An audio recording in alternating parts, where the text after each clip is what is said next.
Accord. Et pour ce corps à corps, je suis très heureuse de recevoir Ananda Guillet. Bonjour. Bonjour Clémence, vous allez bien? Oui, très bien, merci. Peut-être monter un tout petit peu votre son. Je rappelle que vous êtes président de l'association Cocopelli, donc une association française qui se consacre à la préservation et à la diffusion de semences anciennes, non hybrides et reproductibles. Et puis nous sommes également avec Piero Sangiorgio. Bonjour Piero Sangiorgio. Bonjour Clémence. Alors vous êtes bien connu pour votre best-seller, comme on dit, Survivre à l'effondrement économique, qui a été écrit en 2011. Je précise d'ailleurs que vous avez quand même vendu 180 000 exemplaires. J'ai relu ça ce matin, traduit dans 10 langues. Vous êtes devenu depuis la référence francophone en matière d'autonomie et de préparation à des crises graves. Et on vous a reçu dernièrement pour ce livre, Survivre à la malbouffe, aux éditions Culture et Racines. Un livre, d'ailleurs, peut-être refaire un tout petit point sur ce livre, Piero Sangiorgio, où finalement, vous sortiez du profil, on va dire, un peu survivaliste de Blocos pour dire, voilà, il faut construire quelque chose. Et c'est là où vous allez vous retrouver avec Ananda Guillet. Il faut créer quelque chose avec les agriculteurs, il faut faire du circuit court, il faut faire du local, etc. Bien entendu, et d'ailleurs je suis je ne sais pas si on peut dire client, mais j'utilise Cocopelli en ce moment même pour planter le potager. Je suis à 1000 mètres d'altitude en montagne, donc forcément je suis un peu en retard par rapport à des endroits plus chauds, plus bas. Et Cocopelli est un de mes fournisseurs, peut-être le fournisseur que j'adore parce que il y a des graines anciennes, il y a des semences que je peux utiliser et je n'arrive pas à avoir 100% de permaculture chez moi parce que l'altitude fait que j'ai peu de plantes pérennes. Donc, je dois avoir des semences, des graines qui ne sont pas traitées pour ne plus être réutilisées. Ce ne sont pas des Franken, je ne sais plus comment on appelle ça, des trucs Frankenstein. Frankenstein. Donc, j'ai besoin de graines qui me redonnent des graines d'une année à l'autre et surtout, Bah oui. et d'ailleurs, j'en ai moi-même envoyé pendant des années de graines qui fonctionnent bien chez moi à la montagne pour le vivier de Cocopelli. Donc, je suis ravi parce que c'est une association qui fait un bien fou et qui est super importante parce que l'autonomie, en fait, elle est alimentaire, entre autres. Il y a d'autres éléments, mais là, l'autonomie alimentaire, c'est quand même important et on doit le faire avec le plus local, le plus biologique, le plus naturel possible. Oui, oui, tout à fait. Et l'autonomie commence avec les graines, puisque c'est le départ de tout, hein, comme nous. Nous étions une petite graine au départ. Enfin, c'est ce qu'on m'a appris quand j'étais petite. Oui, ça commence avec les graines. Et en fait, si on a des graines qui ne se replantent pas, ce qui est le cas du marché traditionnel, on va dire classique, malheureusement, on n'est absolument pas autonome. Et c'est évidemment ce qu'ils veulent. C'est-à-dire qu'on revienne à chaque fois acheter de nouvelles graines, acheter des pesticides, acheter des engrais. Donc aujourd'hui, on fait le constat que de toute façon, et on l'a fait pas mal, nous, avant cette rencontre qu'on fait tous les trois, du fait que de toute façon, même s'il y a un cessez-le-feu aujourd'hui, il va y avoir des effets de pénurie, puisque il y a des destructions structurelles, concrètement, sur des stations de pétrole, etc. Donc on va manquer. On va manquer, peut-être pas de tout, mais on va manquer. Et pour nous, c'est aussi l'occasion de se dire, au lieu de faire la guerre au supermarché, tentons d'être un tout petit peu résilients, bon, c'est un terme à la mode, je ne sais pas si c'est le bon, et de recréer quelque chose. Ananda Guillet, je sais que évidemment, ça vous inspire aussi. Donc d'abord, comment vous avez réagi justement par rapport à ces risques de pénurie liés à la crise et à la guerre en Iran? Oui, alors Clémence, résilience, c'est pile le bon terme. Ah, ok.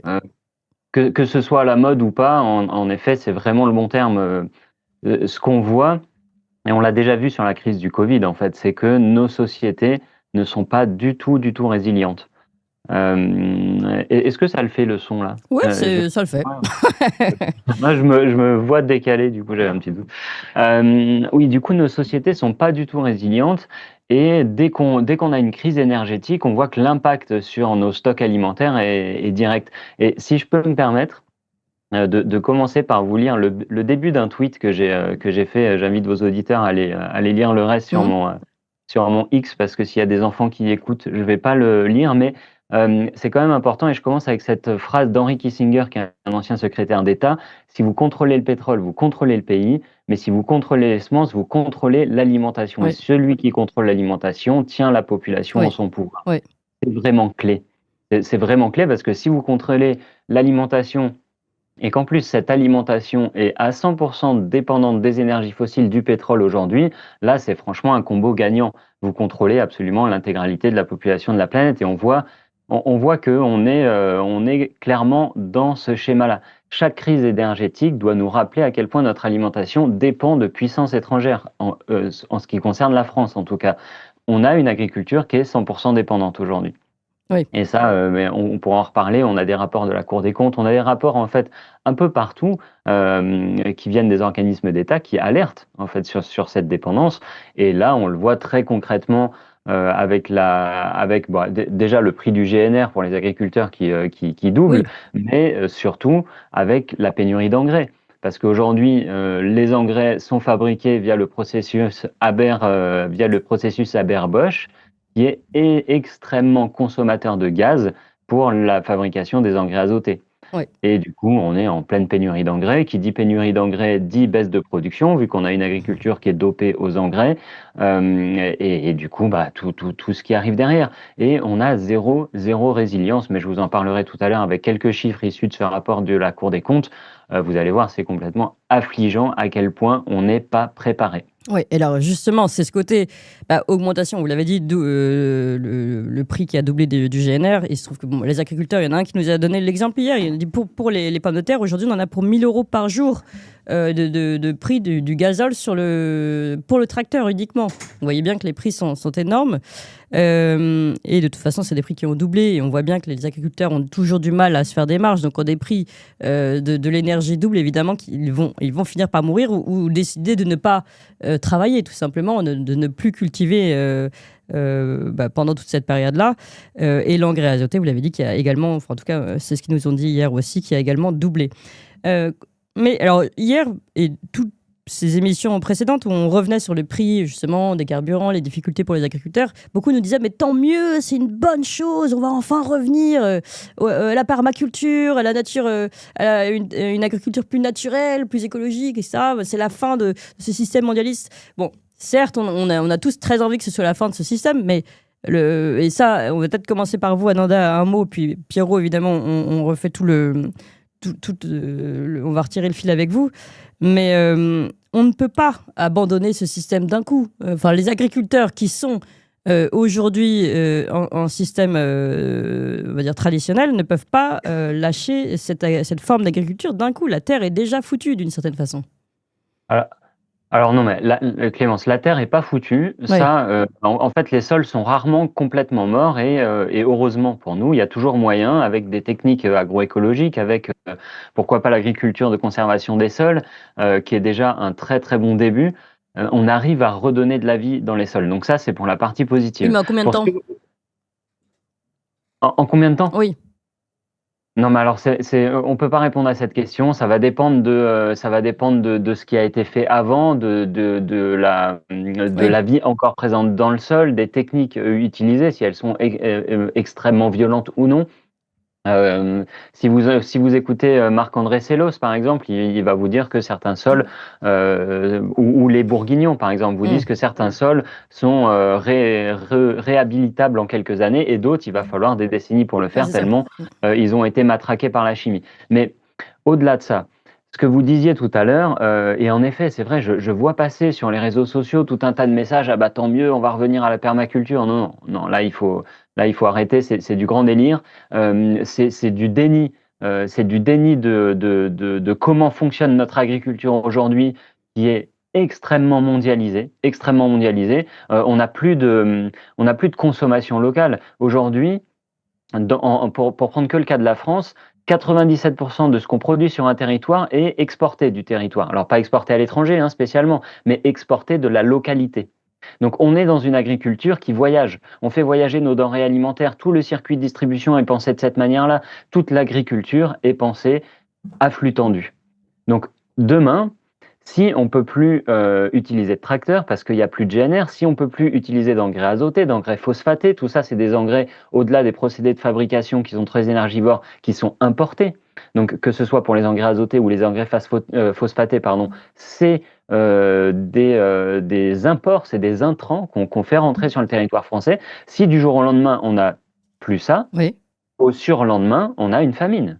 Et au surlendemain, une guerre civile.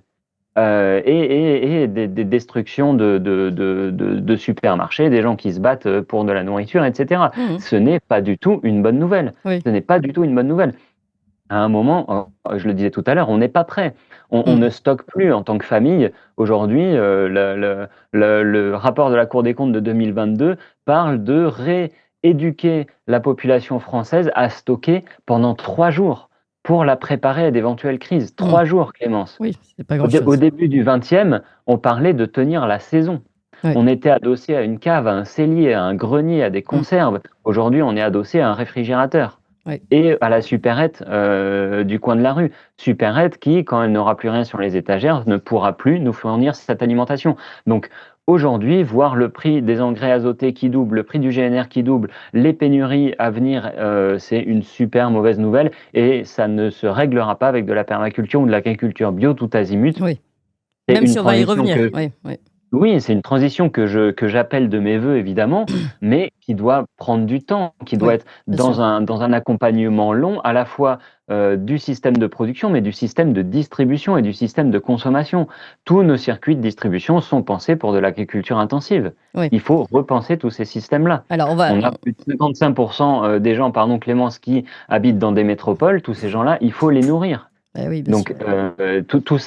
tout ça pose un énorme problème. Et non, alors là, je suis outré à chaque fois que je lis des messages comme ça de ah bah c'est bien fait pour les agriculteurs, ils avaient qu'à y penser avant, ils avaient qu'à revenir à des techniques agroécologiques, etc. Non, non, non, c'est pas du tout aussi simple que ça malheureusement, et ça va prendre du temps. Oui, bon. Merci beaucoup, Ananda Guillet. Alors, Piero San Giorgio, famine et guerre civile, avec l'engrais, notamment avec cet engrais azoté qui double. C'est aussi un scénario auquel vous avez pensé là, avec cette guerre en Iran et ce détroit d'Ormuz bloqué? Bien sûr, et c'est exactement le scénario que j'écrivais dans mon premier livre il y a déjà 15 ans. Survivre à l'effondrement économique, hein. C'est pas Mad Max, mais c'est l'économie qui plante parce que elle est dépendante de l'énergie. J'en parlais dans un colloque avec le prix Nobel Stiglitz à l'époque, et qui disait non, mais on aura une croissance à l'infini de l'économie parce que l'économie de la connaissance, etc., etc. Donc il y a déjà presque une dizaine d'années. Et je me suis permis de lui dire, mais vous, dans vos modèles, vous prenez en compte l'énergie qui va se renchérir du fait de sa rareté? En tout cas, c'est une hypothèse qui est intéressante à mon avis. Et il me disait, non, non, dans nos modèles, l'énergie sera abondante pour toujours et bon marché pour toujours. Bon, je ne sais pas où il est aujourd'hui, s'il a toujours son prix Nobel, mais en tout cas, c'est un manque de bon sens. Et le bon sens, c'est qu'il y a des crises. Ça peut être parfois des guerres, ça peut être parfois de la très mauvaise gestion des États et des gouvernements. Ce serait mieux qu'on n'en ait pas d'ailleurs. Mais enfin bon. Et puis parfois, c'est des chocs énergétiques comme celui-ci. On en a déjà connu, hein, 73, 79, 81, je crois. Et bon, ça arrive, hein, on est 8 milliards. On consomme de plus en plus. On a effectivement des lignes des systèmes de logistique et d'approvisionnement à travers le monde entier globalisé qui nécessitent des bateaux qui tournent à la nafte, des camions au diesel, etc. Il n'y aura pas de transition à l'électrique pour tout ça. Et donc, bon, on est dans un modèle qui est extrêmement gourmand et dépendant de l'énergie. Si nous voulons être libres, on doit être autonome et résilient. Autonome parce que comme ça, on peut vivre quoi qu'il arrive. Résilient, en cas d'une crise, on sait tenir le coup. Et évidemment, cette approche, moi, je m'adresse aux individus. Je ne m'adresse pas au gouvernement. Je laisse faire ça aux collapsologues et je leur souhaite bonne chance. Je ne suis pas là pour dire comment 8 milliards ou 9 milliards de personnes peuvent avoir un potager et survivre. Moi, c'est au-delà de mes compétences et de toute façon, personne m'écoute. En revanche, l'individu qui écoute cette émission, et depuis 15 ans, les gens qui me font le plaisir de lire mes livres, qui touchent toutes sortes de domaines maintenant, comme vous avez vu, j'avais interviewé les Bourguignons dans mon livre précédent, qui eux donnent des solutions pour l'agriculture française notamment, enfin même au-delà, pour revitaliser, rendre vivants les sols qui sont mal en point et essayer d'avoir de la résilience alimentaire à l'échelle d'une région ou d'un pays. Quant à l'État, c'est vrai que parfois il fait un coup de buzz en disant voici comment vous pouvez constituer un kit de 3 jours pour survivre, pour vous tenir. Et je salue l'initiative à la limite, hein, même s'il est un peu simple, un peu simplet leur plan. Mais bien sûr que en attendant d'être autonome, on doit pouvoir tenir le coup. Ouais. Et effectivement, dans le passé, on tenait le coup une saison entière. Et donc, on faisait des provisions, on faisait des bocaux, on faisait des confitures. On faisait plein de choses. Et d'ailleurs, c'est un travail extrêmement ludique à faire avec les gosses. Moi, ça fait... le plus âgé, il a 20 ans. Moi, ça fait depuis 2003 que je me prépare à ce genre de problème et à travailler mon autonomie. C'est génial de faire les confitures avec les gosses. Ils mettent les doigts dedans, ils bouffent, il faut recommencer, etc. Mais vous pouvez faire pareil avec... je veux dire, nos grands-mères le faisaient, ou vos arrière-grands-mères pour les plus jeunes d'entre vous. C'était comme ça parce qu'il y avait toujours une guerre, il y avait l'invasion, il y avait des Allemands qui venaient nous envahir, il y avait toujours une famine. Généralement, c'est au printemps qu'on meurt de faim. C'est pas... et parce qu'il fait mauvais, parce que le climat, l'hiver, il n'y a plus de fruits, donc pour conserver ces fruits, on faisait des confitures, tout simplement. Exactement, on a des légumes de garde. Moi, ici, j'ai abandonné le kaki. Enfin, non, c'est quoi les trucs? J'ai des fruits et des légumes que j'aime beaucoup manger et que j'arrive pas à faire, donc j'ai abandonné. En revanche, le chou, la pomme de terre, le poireau, ça marche super bien ici. Donc voilà, je me suis un petit peu spécialisé. Et puis, il faut apprendre à faire tourner les récoltes. Mais ce que je veux dire, c'est que c'est un travail qui doit commencer, à mon sens, par l'individu. Si l'individu ne prend pas conscience de sa dépendance d'un système, et ces genres de crises, et malheureusement cette crise, elle ne fait que commencer parce que même si on a l'espoir d'un cessez-le-feu, et prions pour ceux qui sont croyants et espérons pour les autres qu'il n'y ait pas de guerre, qu'on va vers la paix, c'est horrible de voir des gens se tuer, etc. Je ne veux pas faire de politique, mais arrêtons d'avoir des leaders qui font des conneries sans arrêt, tout le temps. Au bout d'un moment, c'est fait exprès, il n'y a pas d'autre manière de voir la chose. C'est pas possible d'être aussi con tout le temps depuis 50 ans, tous. Donc, bon. En revanche, la seule solution, au lieu de parler, de dire il faudrait faire ci, il y a qu'à, faucon, c'est de nous prendre en main notre destinée, prendre en main par notre travail. Et on n'est pas obligé de le faire à temps plein. On peut très bien avoir un travail en ville, à la campagne, peu importe, et vivre en travaillant un petit peu. Quelques heures par jour pour commencer, sur un balcon en ville. Alors oui, c'est pas la panacée et c'est pas immédiat. Mais on peut commencer ce travail d'autonomie, de résilience. Et en plus, oui, tout de suite, et là je vous le conseille maintenant pour ceux qui nous écoutent parce que c'est pas dit que ça dure, et puis quand bien même ce cessez-le-feu amène à la paix, le choc qui a été mené pendant 6 semaines ou 5 semaines sur les énergies a déjà créé des conséquences que l'on ne voit pas vraiment. Je pense que maintenant, heureusement, tout le monde en parle. Moi, ça fait évidemment sur mon Patreon, ça fait 15 ans, mais ça fait certainement depuis le début de cette crise que nous en parlons. Et nous avons, par exemple, quels sont les achats d'urgence, entre guillemets, urgence. Alors, allez-y calmement, sans stress, sans avoir peur, sans angoisse. Mais faites-vous au moins. Alors, dites-nous déjà ce que c'est les achats. 3 à 6 mois. Mais alors, le problème, c'est que moi, il y en a qui disent oui, mais nous, on est dans un appartement, on n'a même pas de balcon. Alors, mon côté père de famille qui fait chier ses gosses, c'est de dire t'y arrives pas, bah tant pis pour toi. Mais mon côté. Prof, mon côté pédagogique, c'est de dire, bon, on va faire les choses petit à petit. Par exemple, si vous utilisez une savonnette par mois ou par semaine, ça dépend de la taille de la famille. La prochaine fois que vous achetez une savonnette, vous en achetez 2. Et vous venez de gagner 1 mois de savonnette. Et au bout de 6 mois, où vous en achetez 2 au lieu de 1, c'est pas un coût énorme pour votre budget.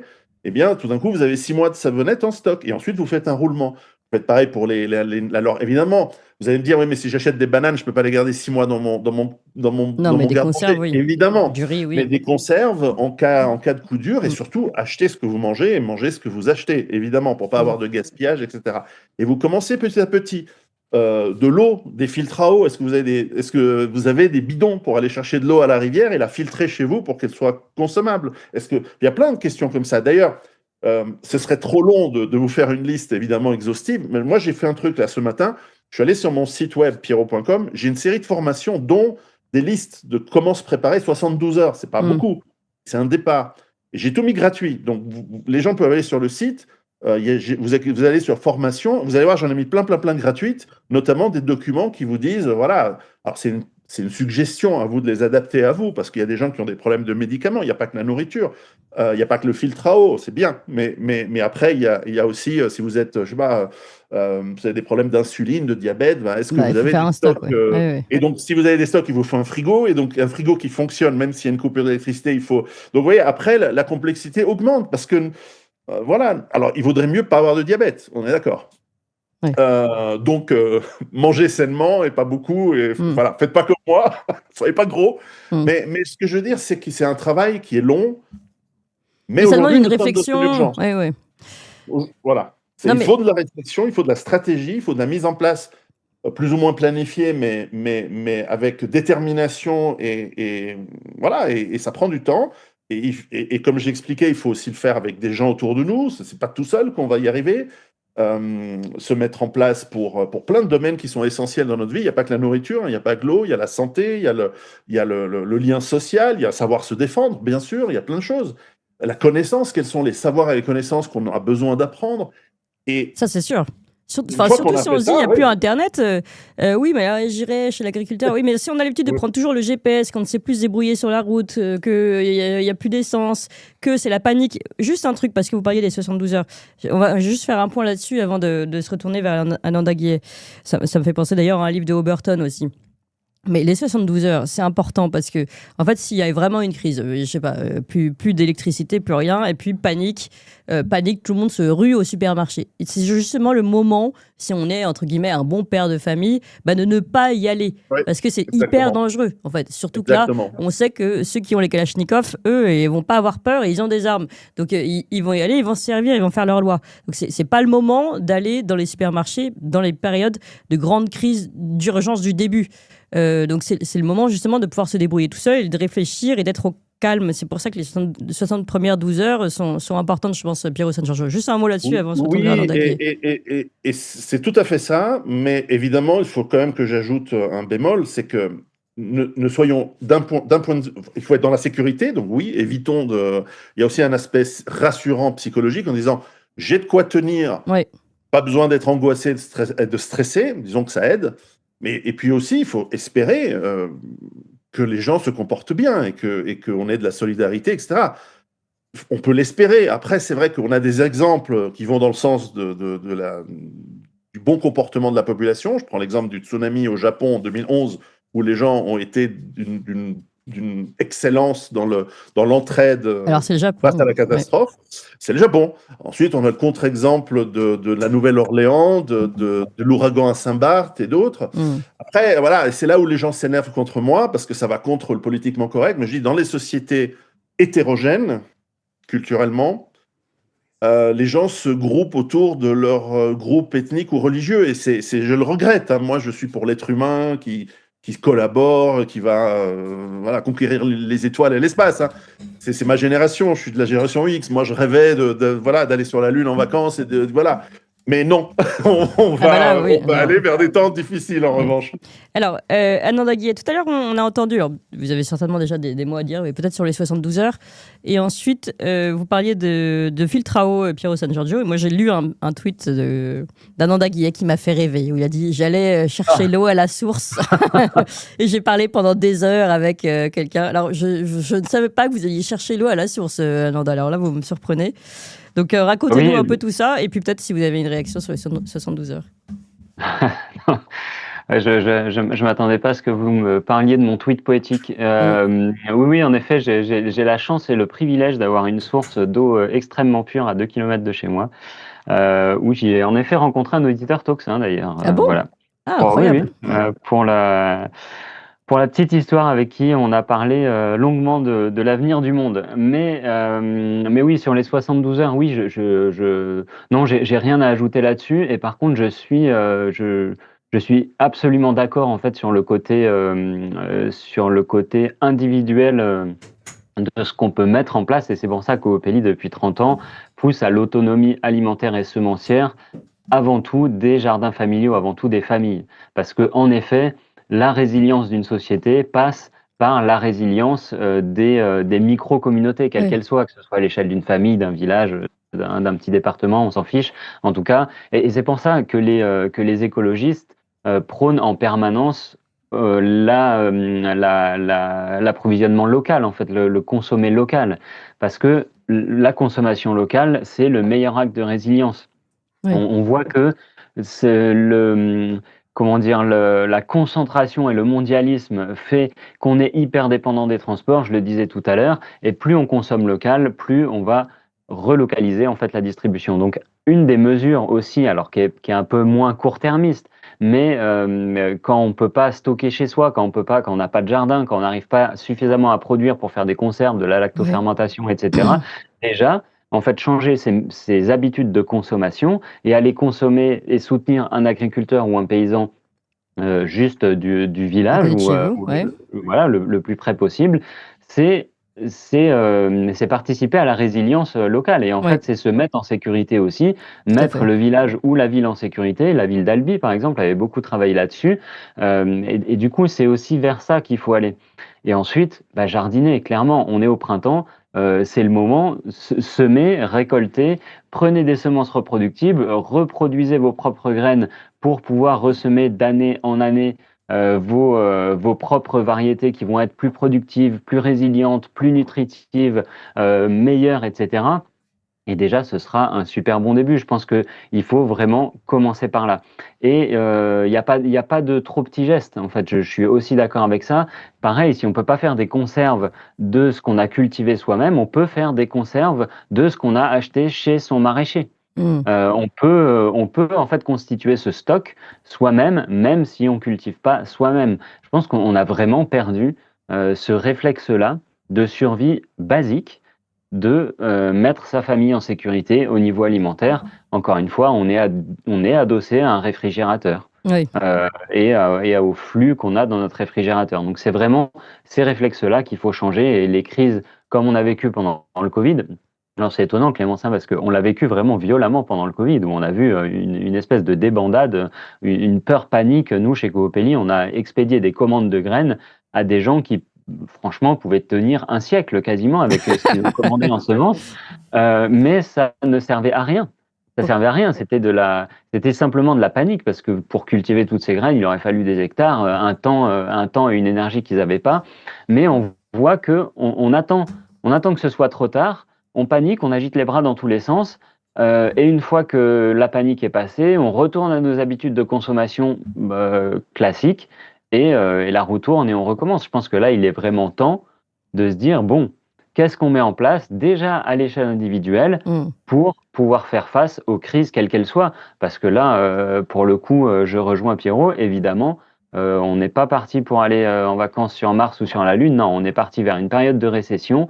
On est parti vers des temps qui vont être hyper difficiles. Et en effet, le choc énergétique qu'on a vécu là avec le détroit d'Ormuz, on n'a pas fini d'en payer les frais au niveau agricole.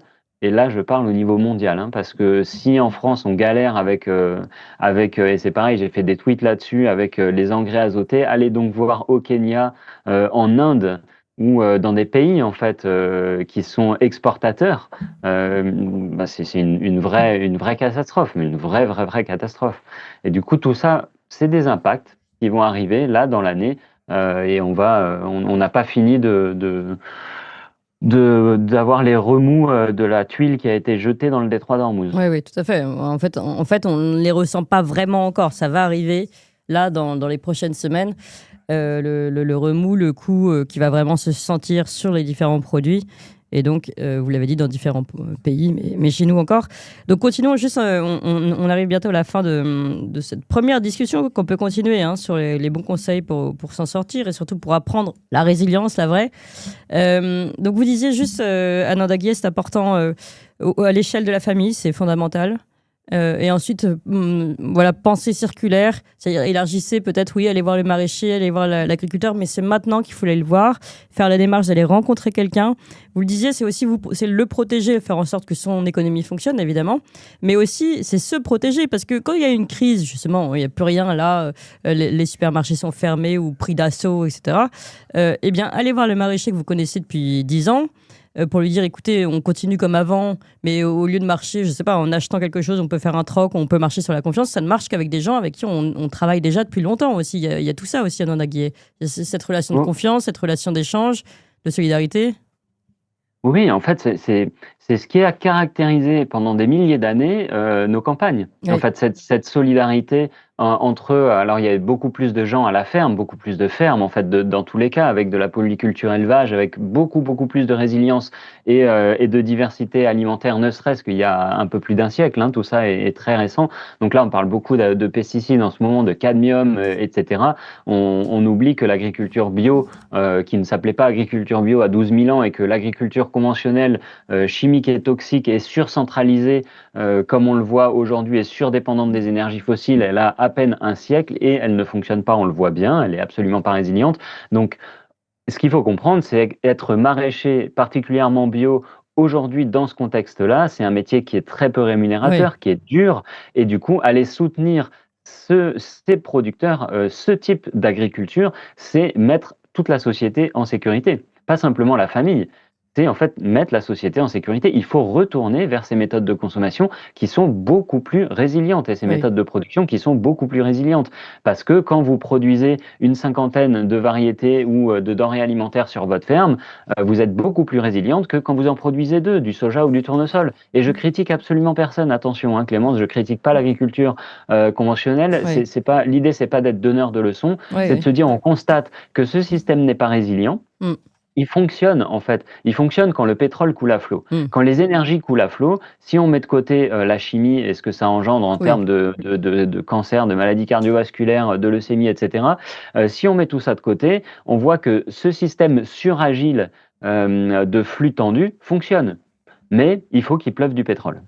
Il faut que les camions, en fait, se croisent sur l'autoroute, que les trains et les paquebots roulent, et que Rungis, qui est le guichet unique, parce que ça, on l'oublie, vous vivez en région parisienne, Rungis est le guichet unique pour nourrir la population de la région parisienne. Si ce guichet unique ferme, en 3 jours, c'est la guerre civile. Donc, tant que les camions alimentent Rungis, tout se passe bien. Le jour où ils alimentent plus parce qu'il n'y a plus de gasoil à mettre dans le réservoir, là, c'est la panique. Donc, il faut petit à petit, parce que ça va se faire petit à petit malheureusement, et encore une fois, je le répète, on réagit toujours quand c'est trop tard, casser ce système-là et revenir vers une production locale. C'est possible, en fait. On a les techniques, on a les savoir-faire, il faut le déployer. Et le déployer, ça passe par une échelle individuelle, parce que ça passe par un changement des méthodes de consommation, au-delà de ce qu'on peut mettre en place, comme le disait Pierrot, au niveau de sécuriser sa famille avec des conserves, avec du stock, que ce soit de savonnettes, de haricots verts ou de médicaments. Alors, le mot de la fin avec Piero San Giorgio. Votre conclusion, donc on a bien compris, stocker intelligemment, au moins les 72 heures pour ceux qui sont dans un petit appartement.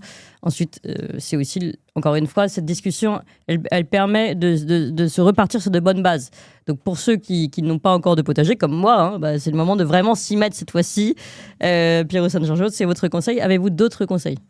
Oui, alors évidemment, je suis obligé de faire de la pub, et on avait écrit il y a pas mal d'années aussi un livre sur la survie en ville, parce que c'est vrai que le citadin va me dire oui, mais j'ai pas de quoi faire un potager, etc.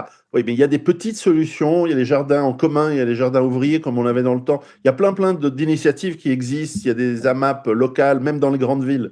Donc, renseignez-vous, etc.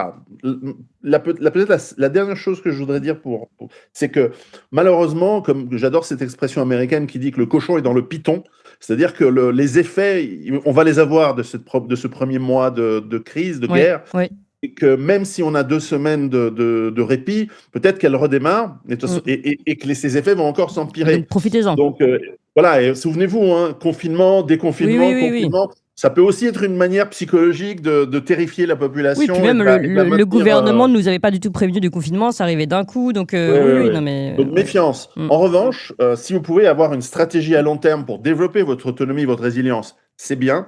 Mais là, voilà, moi j'aime pas faire peur aux gens, et j'aime pas être dans l'urgence. Mais là, quand même, sans panique et sans on panique excès, pas, mais on y va tout de suite, là. Mais, voilà, moi, si j'étais vous, je prendrais une demi-journée de congé. Alors, c'est pas la grosse urgence, mais faites votre petite liste. Allez quand même remplir vos placards de quoi tenir quelques temps, parce que cet été va être très chaud. Parce que c'est risqué. Alors, peut-être pas. Et tant mieux, à ce moment-là, vous allez consommer ce que vous allez acheter. Vous allez avoir des outils qui vont vous permettre de passer la prochaine crise, parce qu'il y en aura d'autres.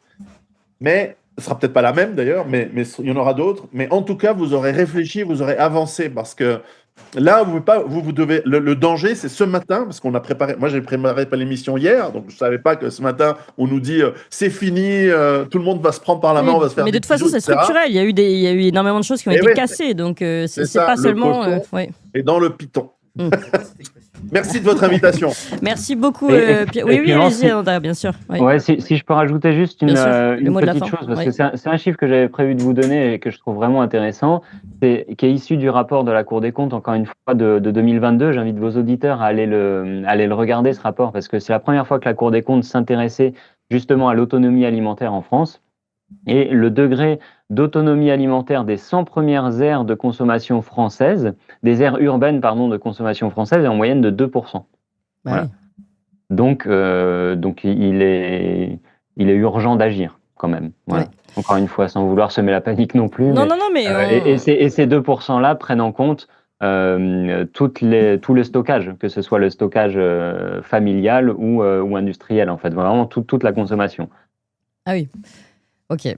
Et non, mais il est vraiment urgent d'agir. C'était important de faire. Ça fait depuis longtemps que je pense. Moi, c'est des sujets qui me touchent beaucoup. Et pourtant, vous voyez, je suis encore au niveau où ça me touche, mais je suis pas encore passé au potager. Hein, donc, comme quoi, il faut que je continue les émissions avec vous, tous.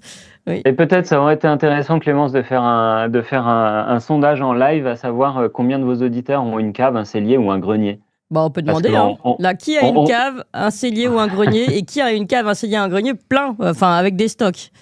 Déjà, oui, Oui. parce qu'on voit que même l'architecture en fait a complètement changé et on pense plus aujourd'hui quand on fait construire une maison, on n'a même plus le réflexe de se dire est-ce qu'on fait une annexe de quelques mètres carrés pour pouvoir stocker des conserves ou pour pouvoir aller si on est amateur de très bons vins, on va penser à la cave. Mais c'est l'unique raison pour laquelle on va penser à la cave. Ouais, Merci, écoutez, Clémence. merci beaucoup à tous les deux et je propose qu'on suive cette émission par une autre. Merci encore, comme toujours passionnant, Ananda Guillet, président de l'association Cocopelli. Je rappelle, c'est une association française qui se consacre à la préservation et à la diffusion de semences anciennes, non hybrides et reproductibles. Merci beaucoup à vous, Piero San Giorgio. Vous êtes, évidemment, vous l'avez dit, conférencier, auteur du best-seller Survivre à l'effondrement économique et notamment ce dernier livre, Survivre à la malbouffe, aux éditions Culture et Racines. Et vous aussi, justement, vous parliez des époux bourguignons que vous avez interviewés et vous parliez de Cocopelli avec lesquels vous travaillez justement votre potager. Merci beaucoup. Toxa continue, chers amis. On est l'un des premiers médias à enquêter le plus fortement sur les Epstein Files en France. D'ailleurs, on est contacté maintenant par des Américains pour travailler main dans la main avec eux sur ce réseau et sur ce qui se passe derrière. Mais ça fait trembler la France, ça fait trembler les réseaux internationaux. Ils ne veulent pas qu'on parle de ça.